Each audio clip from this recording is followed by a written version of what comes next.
O livro de Enoque é um dos livros apócrifos mais famosos já encontrados. Nele há revelações fascinantes desde antes do surgimento do cristianismo e também informações fundamentais sobre os séculos 1 a 3 a.C. No entanto, ao mesmo tempo que parece revelador, é um livro controverso e não faz parte do cânone bíblico. Neste vídeo, você vai entender os motivos que fizeram a igreja não aceitá-lo como integrante da Bíblia Sagrada.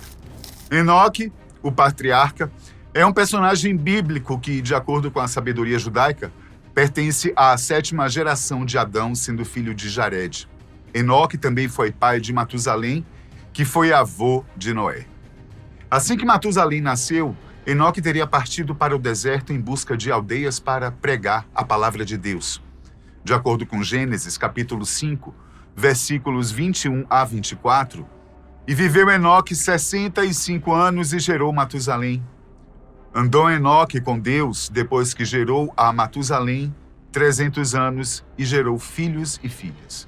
E foram todos os dias de Enoque 365 anos.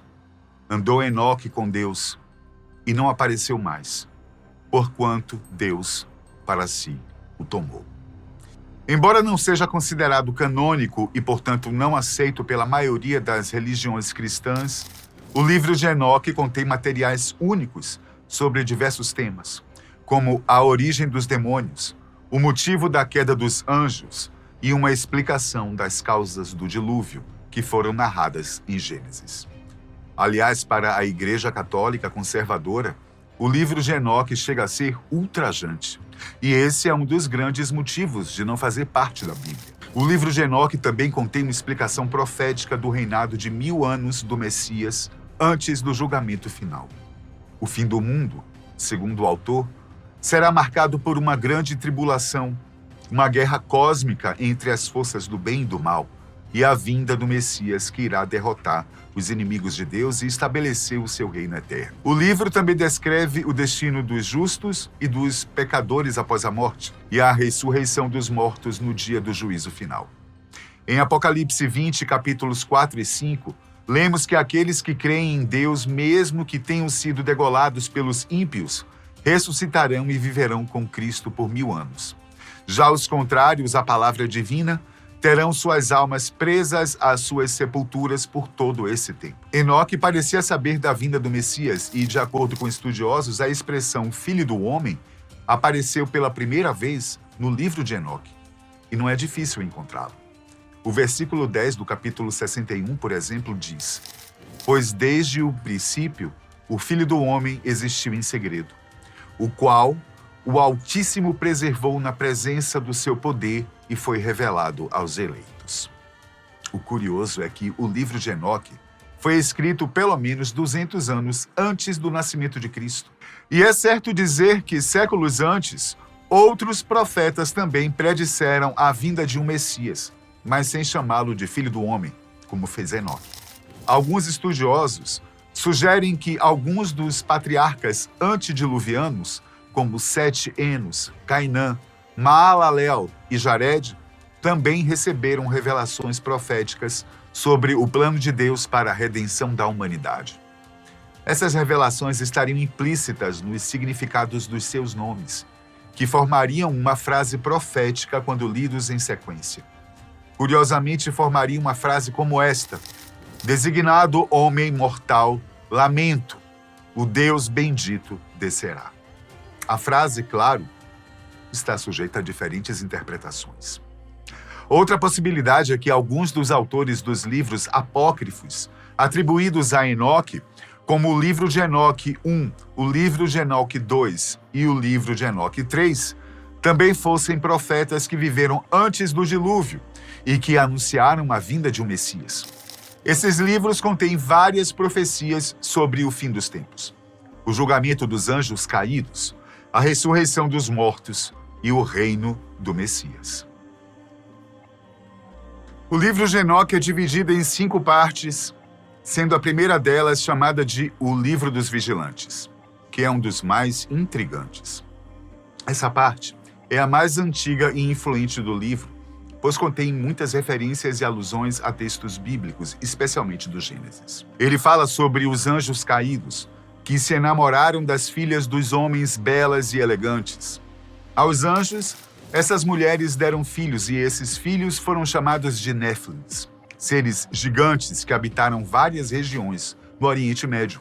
Quando os homens não mais conseguiam alimentar seus filhos gigantes, estes passaram a consumir as provisões que haviam, bem como matar e devorar quem se recusava a ajudá-los. Os gigantes se tornaram maus espíritos, mas foram derrotados. No versículo 1 do capítulo 16, Enoque diz: "E quanto à morte dos gigantes, onde quer que seus espíritos se apartem de seus corpos, que sua carne, que é perecível, esteja sem julgamento. Assim eles perecerão até o dia da grande consumação do mundo. Uma destruição das sentinelas e dos ímpios acontecerá." Em Gênesis capítulo 6, lemos também sobre a história dos gigantes, filhos dos anjos e das mulheres humanas, que se mistura, inclusive, com a de Noé. Vale ressaltar que Enoque foi bisavô de Noé e já previa a sina de seu bisneto. No versículo 16 do capítulo 105, Enoque diz: "E sua posteridade procriará na terra os gigantes, não espirituais, mas carnais. Sobre a terra uma grande punição será infligida, e ela será lavada de toda corrupção. Agora, portanto, informa ao teu filho Lameque que aquele que é nascido é seu filho na verdade, e seu nome será chamado Noé, pois ele será um sobrevivente." Além dos gigantes, a humanidade passava por momentos de muita perversidade, além de conhecimentos considerados levianos para a época. Segundo consta no livro de Enoque, tudo isso foi ensinado aos homens pelos anjos. Samiasa, por exemplo, seria um dos principais líderes dos anjos rebeldes, sendo ele o responsável por determinar aos vigias Grígores que escolhessem cada um sua mulher. Quezabel ainda os incentivou a manterem relações sexuais com elas. Aquibeel ensinou tudo sobre simbologia e uso de sinais.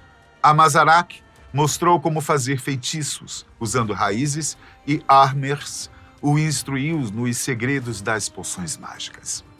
Azaziel ensinou como fabricar armaduras, facas e espadas, além de técnicas de luta. Por fim, Penemuê ensinou a humanidade a mentir. Enoque viveu antes de Cristo, e segundo a Bíblia, ele teria sido tomado por Deus aos 365 anos, não morto. Como assim tomado por Deus? Ele teria sido arrebatado. De acordo com a Bíblia, na arrebatação, corpo e alma ascendem aos céus, não só a alma. A passagem bíblica que diz isso está em Gênesis capítulo 5, versículo 24. "E andou Enoque com Deus e não apareceu mais, porquanto Deus para si o tomou." Para muitos estudiosos, está claro que Enoque foi arrebatado para junto de Deus. Não há qualquer menção histórica acerca de ter encontrado e enterrado o corpo de Enoque. Segundo estudiosos da Bíblia, ele foi levado por Deus da mesma forma e pelo mesmo motivo que Elias. Porém, este, como está descrito em Reis capítulo 2, versículo 11, foi levado aos céus por uma carruagem e cavalos de fogo em meio a um redemoinho.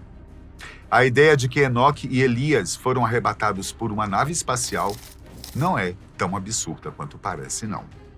Há muitas evidências de que os antigos artistas religiosos retrataram objetos e seres que não pertenciam ao seu tempo ou ao seu mundo. E algumas dessas obras de arte são verdadeiros enigmas que desafiam a nossa compreensão. Alguns teóricos acreditam que a ascensão de Enoque aos céus foi, na verdade, uma abdução alienígena. Eles argumentam que Enoque não visitou apenas o céu, mas também outros planetas e galáxias. Para comprovar isso, eles se baseiam nos capítulos 17 a 36 do livro apócrifo de Enoque, onde ele relata as suas viagens por diferentes mundos e firmamentos. Afinal, tudo isso seriam motivos para a igreja não canonizar os textos de Enoque? Na verdade, foram várias as razões. Uma delas é que o livro contém conteúdos controversos, como a história dos anjos caídos que se uniram às mulheres humanas e geraram os Néfilis, uma raça de gigantes. Essa narrativa contradiz a doutrina cristã sobre a origem do mal e a natureza dos anjos. Outra razão é que o livro tem a autoria incerta e uma datação imprecisa. Não se sabe ao certo quem escreveu o livro e nem quando ele foi composto. Alguns estudiosos acreditam que o livro é uma obra pseudônima, ou seja, que usa o nome de Enoque, o bisavô de Noé, para dar mais credibilidade ao texto.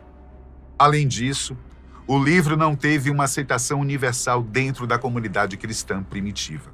Embora alguns pais da igreja, como Tertuliano, considerassem o livro inspirado e confiável, outros, como Agostinho e Jerônimo, expressaram ceticismo e rejeição ao livro. Eles argumentaram que o livro não foi inspirado por Deus e não deveria ser considerado parte do cânon bíblico. Portanto, a exclusão do livro de Enoque da Bíblia pode ser atribuída a uma complexa interação de fatores históricos, teológicos e canônicos. O livro não foi reconhecido como uma obra autêntica, ortodoxa e inspirada pela maioria dos cristãos. E por isso, não foi incluído no cânon bíblico. Obrigado por assistir. Até a próxima.